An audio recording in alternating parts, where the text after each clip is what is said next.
नमस्कार, बहुत बहुत हार्दिक अभिनंदन आप सभी दर्शकों का। आप देख रहे हैं टाइम इंडिया न्यूज नेटवर्क। मैं हूं आपके साथ वाणी। अभी हमारे साथ गेस्ट मौजूद हैं, आपको रूबरू कराएंगे, बातचीत कराएंगे और स्पेशल है क्योंकि देश के लिए इनका एक खास योगदान रहा है। आपके लिए जानना बहुत जरूरी है जी, जनता जनार्दन, आपके लिए जानना बहुत जरूरी है। हमारे साथ आज कौन बने हैं जी, आपको मिलवाते हैं। डॉक्टर टीसी राव मेजर है, 24 साल देश को दिए इन्होंने, देश के सेवक रहे, समाज सेवा है इनकी रग रग में, समाज सेवा रही है। 5 पीढ़ी इनकी जन सेवा में लगी रही थी, शुरुआत से ही जनसेवक रहे हैं। दिल्ली कैंट से अभी चुनाव की तैयारी कर रहे हैं। टीसी राव जी, बहुत बहुत हार्दिक अभिनंदन। हमारे टाइम्स इंडिया में आपका बहुत बहुत स्वागत है। क्या कुछ कहना चाहेंगे? अभी चुनावी लड़ाई चल रही है, आप दिल्ली कैंट से चुनाव की जो तैयारी कर रहे हैं, इस बारे में आपका क्या कुछ कहना है? शक्तिशाली इन रगों में ठहरा हुआ है, शक्ति ही संकल्प मेरा, शक्ति हो। मैं उस परिवार से आता हूँ जो शेरों का परिवार है जी। 5 जनरेशन में देश सेवा की है, आर्मी में, ब्रिटिश इंडियन आर्मी में और इंडियन आर्मी में अपना मैं 5th जनरेशन। मैंने देश सेवा 24 साल की और लगभग 25 साल मुझे हो गए जनसेवा में, और दिल्ली कैंट में ही जनसेवा में कर रहा हूँ। हर कोने कोने में जा जाकर के गरीबों की मदद।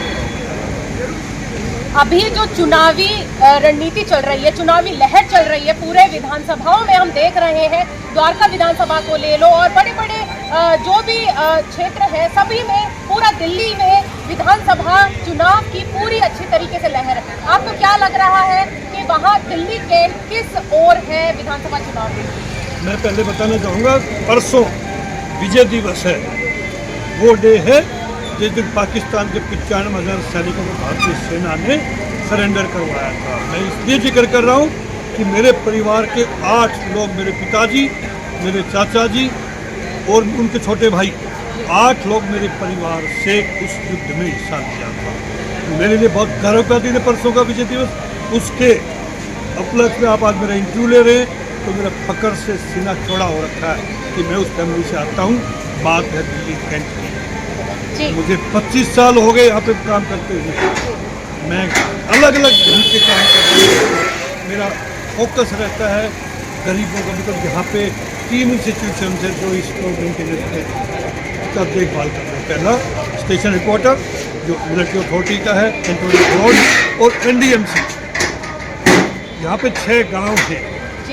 इसके अलावा यहाँ पे झुग्गी क्लस्टर है 11 इस विधानसभा के अंदर, जहाँ पे गरीब लोग रहते हैं, झुग्गियों में रहते हैं, उनको जो मूलभूत सुविधाएं वो उनको प्राप्त नहीं है, उनकी लड़ाई में लड़ता रहा हूँ। जैसे खासकर क्रिबी प्लेस और ब्रास केयर, हर हफ्ते में, हर दूसरे दिन मैं उनके बीच में जाता रहता हूँ, उनकी सेवाओं के लिए उनसे पूछता रहता हूँ क्या क्या ज़रूरतें हैं, और इमीडिएटली मैं चिट्ठियाँ लिखता हूँ, बिकॉज मैं जानता हूँ कि कैसे काम करवाने हैं। CEO cantonment board, chairman NDMC, vice chairman NDMC और स्टेशन रिकॉर्डर में station commander. Doctor TC Rao ji, मैं आपसे जानना चाहूंगी, अब नहीं सहेंगे, बदल के रहेंगे से क्या अभिप्राय है?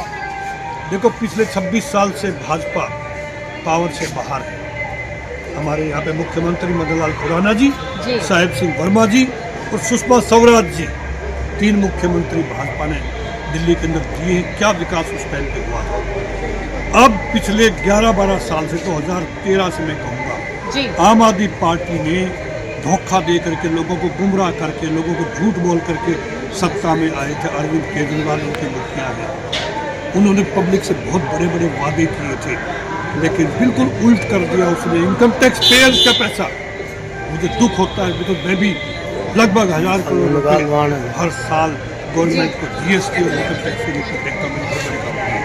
तकलीफ होता है उस पैसे को कैसे अरविंद केजरीवाल ने बर्बाद किया है, अपने पब्लिसिटी में, अपने खुद ग्लोरिफिकेशन के लिए, अपने मंत्रिमंडल से। इसीलिए वो पकड़े गए जब उन्होंने कोशिश की, आबकारी घोटाला किया उन्होंने, शराब के घोटाले पे उनको सबको जेल जाना पड़ा। एक मिस्टर सत्येंद्र जैन तो अब भी उनका मंत्री जेल में है, जमानत नहीं मिली है। सिसोदिया जी, संजय सिंह जी और अरविंद केजरीवाल खुद, तीनों बेल पे बाहर हैं। दिल्ली का इंफ्रास्ट्रक्चर ध्वस्त हो गया इन पिछले 13 सालों में। कुछ नहीं किया उन्होंने, पब्लिक को केवल धोखा दिया। मैं पानी की बात करूं, वहाँ घोटाले हो रहे हैं, स्कूल बंद होते जा रहे हैं, बिकॉज बच्चे निकालने शुरू कर दिए लोगों ने। वहाँ एजुकेशन का स्टैंडर्ड इतना डाउन चला गया, बच्चे पास ही नहीं होते, इसलिए लोगों ने अपने बच्चे स्कूल से निकालना शुरू कर दिए। बेचारे मजबूरी में प्राइवेट स्कूलों में भेज रहे हैं। अरविंद केजरीवाल की गलत नीतियों के कारण एजुकेशन पॉलिसी 2020 जो आई थी वो इन्होंने अडॉप्ट नहीं की। जहाँ पहले 6 स्कूल होते थे वहाँ पे आज 1 या 2 स्कूल रह गए। मैं टीचर से, प्रिंसिपल से इंटरेक्ट करता था, मोटिवेशन स्पीकर हूँ, उनके स्कूलों में मैं गया हूँ। टीचर्स की इतनी गलती नहीं जितना कि उनकी मैनेजमेंट की गलती है। इन्होंने वैकेंसी जो निकली है वो पूरी नहीं की है। टीचर्स की डेफिशिएंसी है। जब 10 टीचर को चाहिए वहाँ पे 6 टीचर आ सकते हैं, क्योंकि उनके पास में पैसा नहीं है।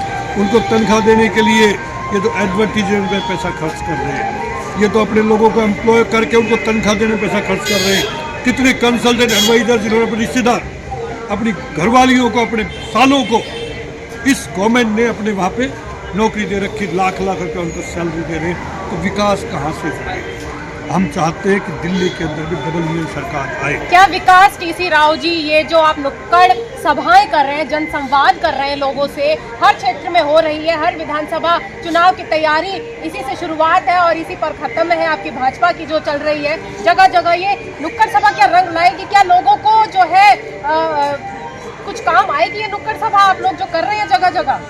जितनी नुक्कड़ सभाएं, जनसंवाद, अब हम बूथ की मीटिंग्स कर रहे हैं, पन्ना प्रमुखों को बुला के पन्ने उनको डिस्ट्रीब्यूट कर रहे हैं। ये हमारे इस बार हमारे संगठन ने, दिल्ली प्रदेश के संगठन ने कमर कस रखी है। आप यकीन मानना, हर वोटर में, हर मतदाता में जोश है इस बार कि इस बार भाजपा को लिया करेंगे। नुक्कड़ सभाओं में हमें देखने को मिलता है, हर आदमी चाहता है, हम 10 आदमी की उम्मीद करते, 100 आदमी मीटिंग्स में आ जाते हैं। हमारी व्यवस्था है वो चरमरा जाती जो हम तैयारी करते, जो उनके अंदर उत्साह है कि भाजपा के लोग आए हैं। और ऐसे ही हम लोगों के बीच में जाते लोगों को आश्वस्त करते हैं कि आपकी समस्याओं को जानने के लिए गवर्नमेंट आने के बाद में भाजपा की, हम आपकी सीनियर लीडरशिप तक आपकी प्रॉब्लम पहुंचाएंगे और काम करेंगे। हर मतदाता चाहता है, तंग आ चुका है अरविंद केजरीवाल के झूठे वादों से। फ्री बीज में जो इन्होंने पहले गलत आदत डाल दी, वो भी अभी इन्होंने बिल भेजने शुरू कर दिए।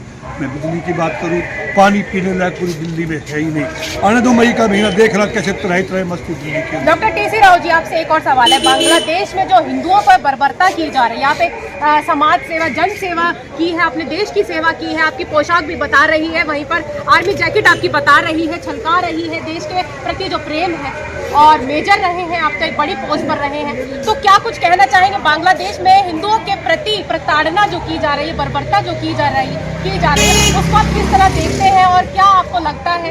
क्योंकि द्वारका विधानसभा में भी पुतला दहन किया गया मोहम्मद यूनुस का, क्या कुछ कहना चाहेंगे इस पर? देखो, 4 दिन पहले 3 मूर्ति के ऊपर हमने एक प्रोटेस्ट मार्च निकाला था, जो पूर्व सैनिक भी थे, इस देश का संत समाज भी था और अलग अलग धर्मों के लोग भी वहाँ पे आए थे, हिंदुओं के साथ सॉलिडरिटी दिखाने के लिए कि हम आपके साथ हैं। उसमें बौद्ध धर्म के भी थे, सिख भी थे, उसमें जैन धर्म के लोग भी थे। जो अत्याचार आज बांग्लादेश में हो रहे हैं हिंदुओं के ऊपर, पता नहीं मुझे फिर दोबारा पाकिस्तान में वहाँ पे अपना हस्तक्षेप जारी कर दिया है और मिस्टर यूनुस पाकिस्तान की कठपुतली बन के रह रहा है। उसको बहुत बड़ा हर्जाना भुगतना पड़ेगा। हमें तकलीफ होती है कि हमारे परिवार ने, हमारे देश के शहीदों ने बलिदान दिया उस देश की आज़ादी के लिए। वो भूल गए 16 दिसंबर 1971 से पहले उनकी क्या हालत थी। मेरे एक चाचा जी थे, EME में थे, जो युद्ध शुरू होने से पहले ही बांग्लादेश में चले गए थे। मुक्ति वाहिनी में वहाँ के युवाओं को ट्रेन किया था उन्होंने। जब वो बताते हैं कि कैसे उन बहन बेटियों पे वेस्ट पाकिस्तान, कैसे ईस्ट पाकिस्तान के अंदर आके वहाँ पे अत्याचार चला था, कैसे इज्जत नहीं चला था, हम हिंदुस्तानियों ने उनकी इज्जत बचाई। और आज वो भूल गए वो लहू के कण जो आज भी हमारे पास सूखे नहीं, हमारे जवानों के, हमारे शहीदों के, उनके ज़मीन के ऊपर आज भी खुशबू आती है लहू की, इंडियन सैनिक के लहू की खुशबू आती है। और वो लोग भूल गए, उनको भी बहुत बड़ा पछतावा होगा, बहुत महसूस करेंगे। वो बांग्लादेश एक डेवलपमेंट पे चला था, मेरी कंपनी का भी वहाँ पे काम शुरू किया था हमने, लेकिन आज वहाँ ठप पड़ा हुआ है। हम कहते थे, मिसाल देते कि बांग्लादेश बहुत छोटा कंट्री है, पाकिस्तान से तो बहुत आगे निकल गया, लेकिन अब मुझे लगता है वहाँ का जो विकास का जो एक रफ्तार था वो ख़त्म हो गया है। उनके युवाओं ने कैसे पीछे राष्ट्रपति के घर में जाकर के कैसे लूटपाट करी। लॉ एंड ऑर्डर वहाँ पे कोई है नहीं, लेकिन मैं वार्न करना चाहता हूँ आपके चैनल के माध्यम से बांग्लादेश और उसकी सरकार को, उनके यहाँ पे जो उनके हाई कमिश्नर हैं उनको उस दिन हमने मेमोरेंडम भी दिया था। मैं भी वहाँ सम्मिलित हुआ था, इसलिए कि मेरे परिवार के 8 लोगों ने उनकी आज़ादी की जंग में हिस्सा लिया था। मेरे चाचा पिताजी, मेरे और चाचा, मुझे बहुत अफसोस हो रहा था, इसलिए मैं वहाँ स्पेशली गया था। मैं वार्न करना चाहता हूँ बांग्लादेश के मिस्टर यूनुस को, कैसे किसके दिखाव में आकर के, किसके प्रेशर में आकर के इसको एक्सेप्ट कर लिया वहाँ की जनता ने, बिकॉज उनको नोबेल पीस प्राइज मिला हुआ। वो अर्थशास्त्री है, उसने अर्थशास्त्री ने उसका आर्थिक ढांचा खत्म कर दिया। वो समय दूर नहीं, अगर ऐसे ही दोबारा हिमाकत की उन्होंने हमारे लोगों पर अत्याचार करने की, तो हमारी सेना बिल्कुल बॉर्डर में बैठी हुई है, टाइम नहीं लगाएगी वहाँ उस कंट्री के अंदर उनको सबक सिखाने के लिए। जैसे पाकिस्तान को हमने 1971 में सिखाया था, 1965 में सिखाया, कारगिल युद्ध में सिखाया। वो जख्म उनके आज तक भरे नहीं है, लेकिन ये बांग्लादेशी जो मैं कहूँगा कि भूल गए, इतने एहसान फरामोश ये लोग हैं कि भूल गए कि भारतीय सेना ने कैसे उनको बचाया था, उनका घर बचाए थे, उनकी इज्जत बचाई थी, वो बेटियाँ बचाई थी। तो हमारे साथ जुड़ने के लिए बहुत बहुत शुक्रिया आपका टीसी राव जी।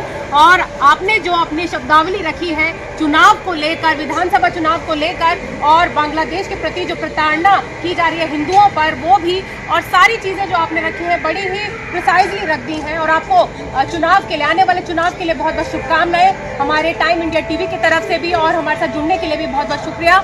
चले फिलहाल आज के लिए इतना ही। ऐसी और देश विदेश की तमाम खबरों से जुड़े रहने के लिए देखते रहे टाइम इंडिया न्यूज़ नेटवर्क।